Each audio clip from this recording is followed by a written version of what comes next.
Brow boss, brow wow, boy brow, brow who, brow he, brow me. Hello! Welcome back to my channel. Thank you so much for being here. That was super sweet of you. Alright, let's briefly discuss this eye look. So today I was actually trying to match a tree that somebody painted in my neighborhood. It's so cute. Oh my gosh, my mom said it's a fairy house, which is something that people do where they try to make it look like a fairy lives in a tree. Oh my god, how cute is that? But that's not what this video is about. No, you clicked on this video because you, like me, clearly have an interest in the best and the worst products from e.l.f. Cosmetics. e.l.f. was probably one of the first brands I ever started buying makeup seriously from because they're very affordable. There's drugstore and then there's e.l.f. Cosmetics. There's drugstore items that are like between like $7 to $12 and then there's e.l.f. which is between like $2 to $10. So I am a huge fan of e.l.f. for their price point, and I also feel like they come out with some really exciting, innovative products. But that doesn't mean that I am not gonna be giving you the real meal deal about the best and worst from e.l.f. today. So if you want to find out what my top 5 and bottom 5 products from e.l.f. Cosmetics are, then I encourage you to please subscribe and keep on watching because it's coming at you right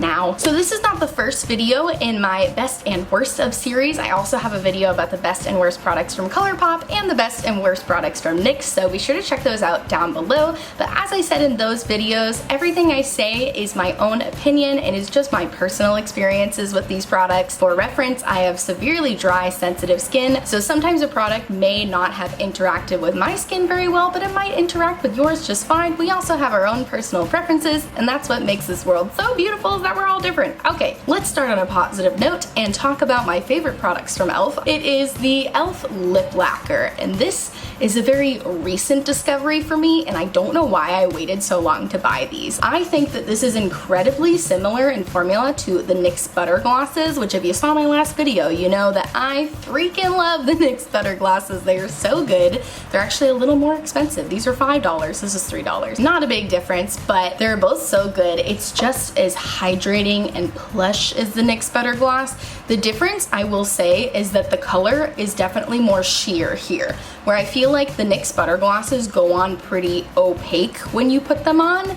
This is a little more subtle, but it still gives you enough color payoff that you don't feel like mad that you bought it. This will show up. Alright, fine, I'll apply it for you. I was already wearing some for the record, but I want to show you how it goes on. So this is the color in the tube here. The shade I have is Wild Rose. I love a rosy lip gloss. It also smells vaguely sweet, which is good. It doesn't smell chemically at all, which you can sometimes get from really cheap glosses, but this is great. Okay. Like, ugh, it's so comfortable. It's so soft. I didn't know a liquid could be soft, but this is soft. And see, it just gives a nice wash of color. Like, it's definitely more than a sheer gloss. It looks just like the color in here, but I don't know, it's just not as punchy as the butter glosses are. So I feel like if you're somebody who's maybe just starting to delve into the world of colored glosses and you're a little nervous, you're a little antsy like me, I get a little antsy sometimes, but I think the e.l.f. lip lacquers would be a great place for you to start because they're sheer, but they also give you the color payoff that you want, and they're super comfortable. They're so cheap, and I'm so glad that I tried the I can't say this, e.l.f. Lip Lacquer. e.l.f. Lip Lacquer. I am so glad that I finally decided to try the e.l.f. Lip Lacquer because it's incredible and definitely worthy of being in my top products from e.l.f. Alright, so the second item in my top 5 products from e.l.f. is the only one that I don't currently have, and it's because I've been having so much trouble finding it in stores and online. It is the e.l.f. Brow Wow Brow Gel. I know this product is good because I have recommended this for a while now, and I had a friend reach out to me. My friend Allie reached out to me a few months ago to let me know that she bought it because of me, and she said it's incredible and changed her life. So like, I don't know what other testimonial I could give you to tell you how great this brow gel is, but what makes this brow gel so great is that it's a fiber brow gel, which if you don't know what fibers are, you guys aren't stupid, you know what fibers are. But they're little tiny hair looking like things, and basically they make your brows look like they have more hairs, which is somebody with naturally pretty sparse brows. You wouldn't know by the way I fill them in, but my brows are naturally pretty sparse, so I love a fiber brow gel. The brush is really nice. It's big, but not so big that, because sometimes brow brushes can be too big, like you know if you have sparse brows, sometimes brushes can be too big and they just end up getting stuff all over your skin. This is precise enough, but big enough that you don't have to go over the same spot too many times. It also takes out the perfect amount of product. The brow gel I'm using right now, which is like, because I haven't been able to find the e.l.f. one, I picked up this one from ColourPop and it's their Brow Boss Gel, and I don't like it at all. It takes out way too much product. Wait until you see how much this takes out. How could I possibly work with this? It's too much, man. I need a brow gel that takes out the perfect amount of product, and that's exactly what the e.l.f. Brow Wow does. All these different brow product names: Brow Boss, Brow Wow, Boy Brow, Brow Who, Brow He, Brow Me. That's a really, really good brow gel, and I usually use the shade Dark Brown, which is like a perfect shade for me. Not too warm, not too cool, very neutral dark brown. The e.l.f. Brow Wow gel is definitely worthy of being in my top 5 from e.l.f. Alright, so the next product I want to talk about is not the most exciting, but is my probably most used items from e.l.f. and it is their brushes, specifically their eye brushes. I have an okay time with their face brushes, but I really can vouch for their eye brushes. I actually bought a full brush set from e.l.f. a couple of years ago. They did like a deal where it had like 15 brushes in it and it was only $15. It was an incredible deal, and I still have these brushes to this day and I still use them every day. They are dirty. I'm sorry. I wipe my brushes on a paper towel next to me. I don't clean them as often as I'm supposed to, but these brushes are so good. They're so soft. They are synthetic because e.l.f. is cruelty free. I just think that their brush quality is so good because I have gotten like some nicer brushes after this. These Farah brushes are like a higher end brush, a more expensive brush, and I don't ever reach for these because they are not nearly as nice as my e.l.f. brush. Like this little angled brush is like so frayed already and I like barely use it, whereas my e.l.f. one that I have had for over 2 years is still like perfectly intact. And I have washed them a few times, so they do still look good after being washed. And if you look at these brushes individually, like I said, I did buy mine in a set, which I'm not sure if exists anymore, but the individual brush prices of these types of brushes are all between like $2 to $3. So I really think it's worth the risk, and I don't think it's a risk at all because I've already tried them and they're great. So I definitely recommend you try out some e.l.f. eye brushes because they are definitely worthy of being in my top products from e.l.f. Alright, so this next product is interesting because the first time I tried it was like 2 or 3 years ago and I liked it, but I didn't love it. And then I repurchased it a couple days ago because it was advertised as being new. Let me just tell you what it is. It is the e.l.f. liquid highlighter with vitamin E. And so when I used this a couple years ago, I didn't like it because I felt like it was just too dewy, and ugh, what's dewy? It's 2018. We don't want dewy skin yet. But now it's 2020 and dewy skin is the only thing that I want, and I love this highlighter. I'm gonna show it to you. Of course, naturally, I am wearing it under my foundation today, and I don't want to speak too soon, but I feel like it could be a dupe for my Charlotte Tilbury Flawless Filter for a Hollywood Superstar Youth Glow. And wouldn't that be incredible? Because my Charlotte Tilbury Flawless Filter for a Hollywood Superstar Youth Glow is $44, and this was $4, $3? Cheap. Oh, look how beautiful this is. It's such a nice sheen. It's shimmery. There's no glitter in here whatsoever. That's why even though these products like are very different consistencies, I think that they could potentially be dupes for each other just because of the finish. And the reason I love the Charlotte Tilbury Flawless Filter for Hollywood Superstar Youth Glow, they gotta shorten that name, it's way too long. But the reason I like it so much is because the finish is also very sheeny. Like you can see my friend Charlotte is over here and my friend e.l.f. is over here, and they don't really look all that different, which is incredible. So the way I've been using this is I do put it on under my foundation. You could also put this over your makeup. Let me try that right now and see if it looks okay. The only risk is that there is actual vitamin E oil in here, which is like a super hydrating, beautiful oil, but you know, if you put oil on top of something, there's always a risk of the makeup coming up. But I don't think this does that. And it's also not gonna give you like a strobing effect or anything, because like I said, it's very sheeny, very sheer, but like very beautiful. And yeah, I don't really think it moved anything around. You just have to go in with a light amount and definitely shake it up, because as I just said, there's actual vitamin E in here. They weren't lying, it's really in there. The first time you open it, there's gonna be a little squirt of oil that comes out. Don't be scared, that's fine, that's understandable. It's, you know, it's been sitting for a while. And you just shake it up, and then and you squirt it out, and then everything is fine, and then everything is totally okay. I love this liquid highlighter, and I would definitely recommend checking it out next time you're in the e.l.f. section. Alright, so the last product in my best of the best of e.l.f. is their Precision Liquid Eyeliner. I think that's the correct name. I feel like they're always changing it on me. It's this one. No, you can't see the bottom. I don't have it anymore. It got really expired, you guys. Okay, I had the same one for like over 2 years, and then I kind of started switching to water activated liner, so I wasn't using it as much anymore, and then I went to smell it the other day when I was getting ready for this video, and I was like, oh, that's not good anymore. But the reason I love their Precision liner so much is for the brush. I mean, clearly, I got rid of the product and I saved the brush because it has this beautiful paintbrush tip. And if you have hooded eyes like me, or deep set eyes, whatever they are, I don't know, a paintbrush tip is so helpful when it comes to doing eyeliner, because when you get to the little foldy bit, it's much more flexible than a felt tip, and you can kind of get into your crevices better. If you saw my best and worst products of NYX Cosmetics, you know how I talked about how their matte liquid liner, I really like the brush of too, because it's also a nice tip like this. I find that the brushes are the same, so if you were just buying it for the brush, then I would buy the e.l.f. one, because the e.l.f. one is only $2. Whereas the NYX one is $7.50. The e.l.f. one also gives you so much more product, and if you look at amount of product that comes in the e.l.f. liquid liner versus the NYX liquid liner, that's a pretty big difference. I'm gonna put the math on the screen for you, and I have a feeling both my future self and your current self are very impressed by this. So definitely worthy of being in my best products from e.l.f. Alright.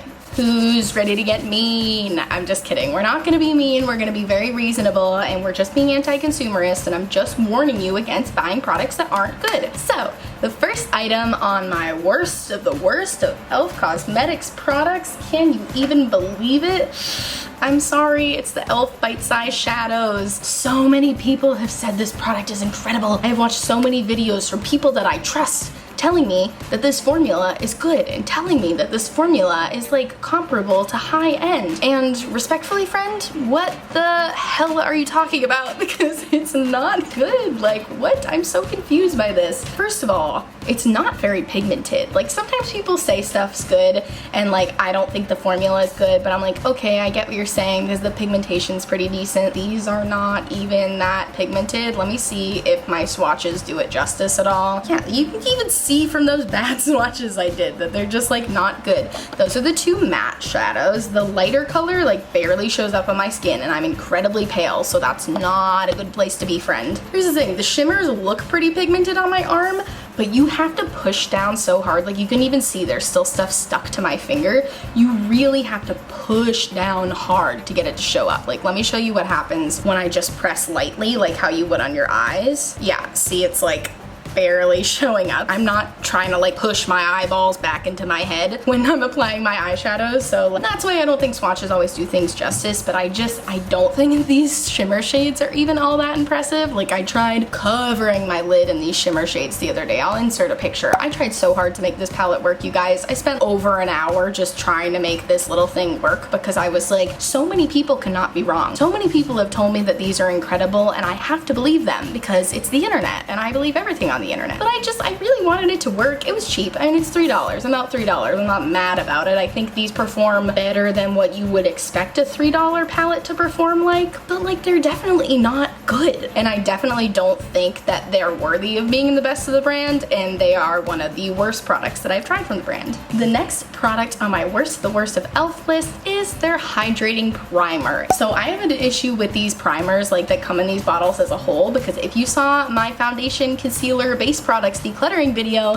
then you know that if you unscrew the top and then unscrew the bottom and then unscrew one more part, you realize that you only get like this much product, which I think is such a scam.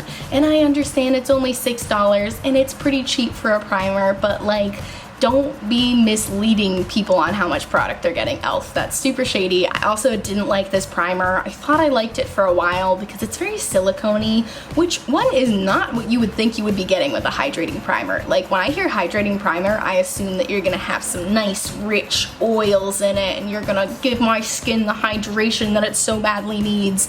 but this primer didn't do any hydration. It did a little bit of pore blurring, but what I really didn't like about this primer is that I could feel it on my skin throughout the day, and that is my biggest pet peeve with makeup. I don't want to be able to feel anything on my face. I want my primer to sink into the skin, and I just felt like this primer did not do that. It just kind of slipped around. I just kind of felt like I was wearing Vaseline on my face, which I'm not always opposed to, but not when I'm doing my makeup. So I don't think this primer does what it says it does. I don't like that it scams you into thinking you get more products than it looks like, and I'm just not a fan of it, and frankly, it's one of the worst products I've tried from e.l.f. Cosmetics. Alright, are you ready to talk about the concealer that shook the nation? It's the e.l.f. 16-Hour Camo Concealer. I felt like a million people made videos about this concealer after it came out because everyone wanted it to be a dupe for Tarte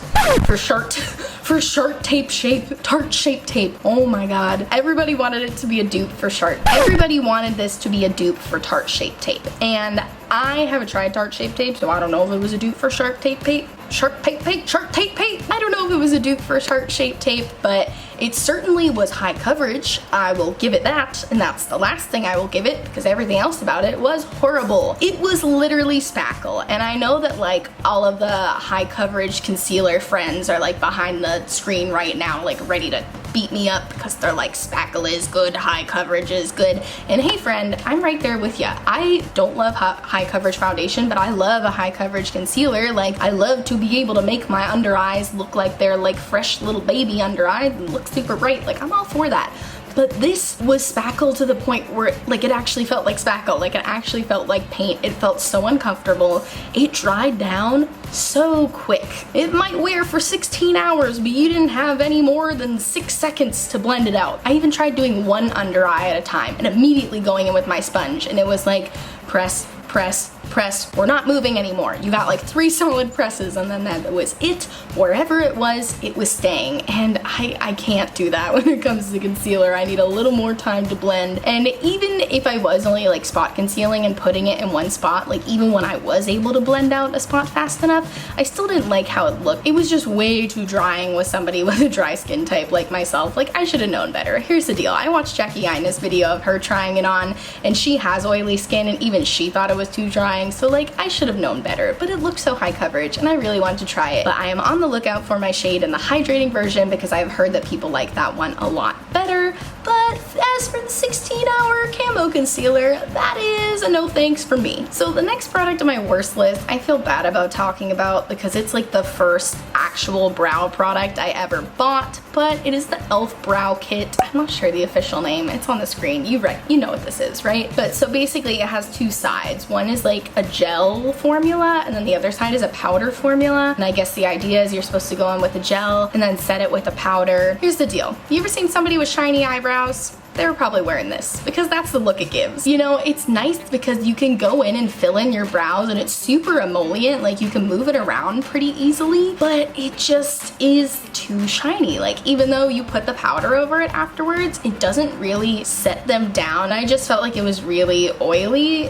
and I had like friends point out that my eyebrows looked shiny, so like clearly it was noticeable. I just think that there's better, even from e.l.f. Like, I talked about how their brow gel is one of my favorite brow products of all time, so I think they've made improvements in their brow stuff, and I even like their brow pencil pretty okay. Their brow pencil is also pretty emollient, but it won't make your eyebrows look shiny at all. Like, the gel makes your eyebrows look shiny, the pencil does not make your eyebrows look shiny, so I just think that's a better option. And you don't really need a 2-part kit like that. Like, you don't need a brow powder to set your eyebrows. Like, if you really need to set them, you can always just go in with translucent powder. I do that every once in a while. If it's like a really humid day outside, I'll just take a translucent powder and I will set my brows before I put my brows on. That's a little hot tip from me to you. It's actually not a hot tip for me. I got that from Huda of Huda Beauty. She posted a little video talking about how she does that. I thought that was such a great tip, but I think that the e.l.f. Brow Kit makes your eyebrows look shiny, and I just think that there's better options from the brand for brow products,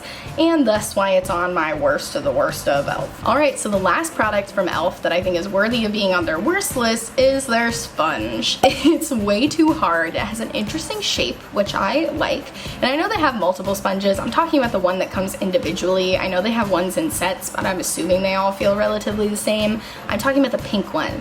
pink one is way too hard. No matter how much you wet it, it never gets to a place where it's comfortable and it doesn't really blend out all that well. And if you were looking for a sponge that is actually good from the drugstore, the Real Technique sponge is really good. My favorite sponge I've actually ever used is this one from Colored Rain. Yes, it's dirty. Everything is dirty here. This one is from Colored Rain. They're actually on sale on their website. They've been on sale for like a long time. I don't know why, but their little sponges are only $6 on their website and they get so soft and they blend so well. So I just think there's better options for affordable sponges. Even the Juno & Co sponge is better and that one's like also under $6. So I just don't think you have to settle on an e.l.f. sponge, and I don't think you should settle on an e.l.f. sponge because there's better things out there. Please don't ever settle. You are worth the best of the best. All right, can you even believe it? We're all done. I've told you everything. I don't need this list anymore because we've already gone over everything. So we talked about the best of e.l.f. We talked about the worst of e.l.f. I gave you my thoughts, my opinions, my feelings on these products,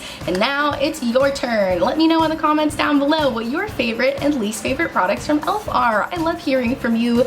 I love when you give me recommendations. I love when you prevent me from buying something bad, and also you telling me good stuff to buy. So definitely leave me all your recommendations down below. This is the last video I plan to do in this series of the best and the worst of insert affordable brand name here, because e.l.f., NYX, and ColourPop are the brands that I've bought the most stuff from and are the brands that I felt the most comfortable giving my recommendations on. If there's any more affordable brands that you would like me to try some stuff from, please drop them in the comments down below. But I have a lot of exciting videos coming up in the future. I'm going to be reviewing a magnetic lash soon. I also have a video planned talking about celebrity makeup brands, my thoughts, feelings, opinions on that. There's so much exciting stuff coming up, you guys. You want to subscribe, and you made it to the end of the video, so clearly you're not that annoyed by me unless you're a masochist and this is just like what interests you. You like watching people who you don't like, in which case I'm still happy to have the watch time, so thank you so much. Please check out my description box for everything I'm wearing today, in addition to a ton of Black Lives Matter resources, including petitions to sign, places to donate, and ways to help protesters. Please make sure that you're staying involved on what is going on in your country and helping in any way that you can. I thank you guys so much for watching, and I'll see you in the next video. Bye!